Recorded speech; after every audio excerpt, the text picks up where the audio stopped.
we're now going to demonstrate how we use the oxbow for the herbivorous rodents and rabbits and other species in our first aid kits.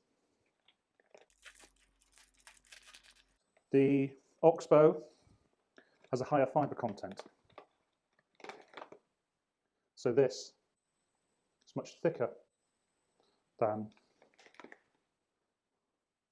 the Emerade products that we have. What is actually incredibly useful is we do have the oxbow and the Emerade herbivore. The Emerade herbivore has a slightly higher calorific value, but it's more liquid, and that's quite lovely really for some of the acute cases that we have. But the oxbow is superior for giving fibre to them for the longer term. So again, we're going to mix this with water,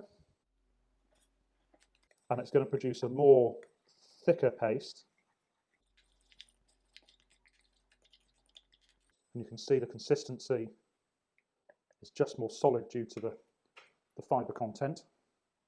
For these, we're using a thicker bore syringe that can actually take the material. People will fill these in different ways, and everybody has their own way of doing it. I tend to go for spooning to get the material in. I'm just going to do a little bit here for demonstration purposes, but basically you can fill these all the way up if you like. And with the herbivores, when you're giving supportive nutrition, a small amount will stimulate gut motility and stimulate appetite, which in itself is good. If you can take a larger volume into them, and some animals will take that voluntarily, they actually will want to eat the food. They will sit there and take it off the end of the spoon or take it off the end of the syringe, particularly once they realise what you're doing. But basically that's now ready for syringe feeding. So for the small mammals, you can transport in a smaller container, or preferably probably in a slightly larger container than we've got here, because then you can give them somewhere to hide and some hay as well. We have got a beautiful guinea pig here today. Come on. Oh, we're just going to pop you onto the table because I can move things out of the way. And the most amazing hairstyle. Looks a bit like me in the morning, really. Again, be sympathetic to your handling. And you find with a lot of the small mammals, less is more on the restraint, really, in terms of easing their anxiety. So really, we try and do the best we can for that. And like I say, some will take food voluntarily. We're going to find out, aren't we? If you're doing it single-handed, you are better off. I sit from behind them, and so if they're going to try and reverse, they can only reverse into me, and using my arms really as a sort of almost like just to make sure they can't run off, or I've got a reasonable degree of control. And you're just going to very eloquently show how to turn around. Wonderful. Right, and then for the syringe feeding, we tend to just have one finger to elevate the head ever so slightly. We want to make sure that we avoid the nose, and then I part the lip up just at the side, and we're just going to trickle in the smallest amount of food, and then we basically give them a chance to eat and swallow that. Well, you're going to go for it yourself, aren't you? Have you picked that bit up? You have. Want some more? Let's see how smart you are. He says, I'm getting free food here. This is great. Go again. How's that? Do you want more? You finished?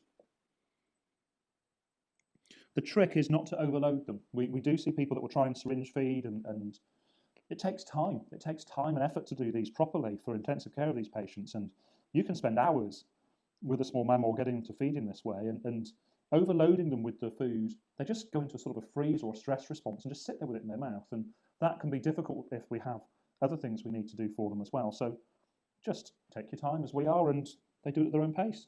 And I think we've got a guinea pig who is just very happy to be syringe fed with minimal effort whatsoever. Hamish, you are proving how to have a low stress assist feeding. Who doesn't like their breakfast given to them on a plate? Come on. Want more? A lot of chewing. The fibre obviously is working to keep their teeth ground down. Any more? If you're wanting to syringe feed a small mammal and you're thinking they're going to have a little bit more anxiety about it, or you're concerned they're going to move, or maybe they're slightly more fractious, or you're giving medication by mouth, which they're maybe not so keen on, then we do recommend you can wrap them in a towel to do that. In this circumstance, we're basically getting the towel wrapped around. We can include their feet, which stops them trying to get their feet at you. And it doesn't have to be overly tight, but basically it's just designed to provide an extra form of restraint for them.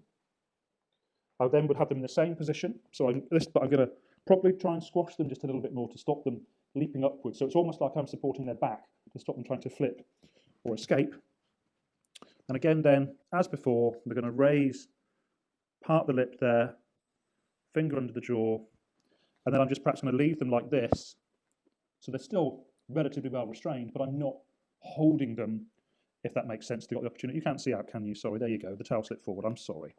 There, that's better, isn't it? Separate silent video of stirring. Do you want to try it? Yeah. I mean, I did wash the fork.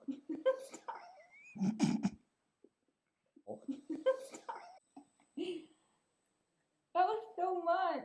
I had the whole spoonful when I did it. It's got aniseed in it. It's nice, isn't it? Mm. Have you now got bits of fibre going around your mouth, and it's really quite disgusting. I'm going to shit myself after this. The fiber's going to go straight to me. All right. Bulk laxative, you'll be fine. Wasn't that bad. Oh, like I say, I had to eat a whole spoonful. It's like, yeah, I'll do that for a can of Coke. You know, Well, surely you don't have to chew it. You just just swallow it in glug water. Yeah. It's the best plan. Best plan. Cool. Okay, good.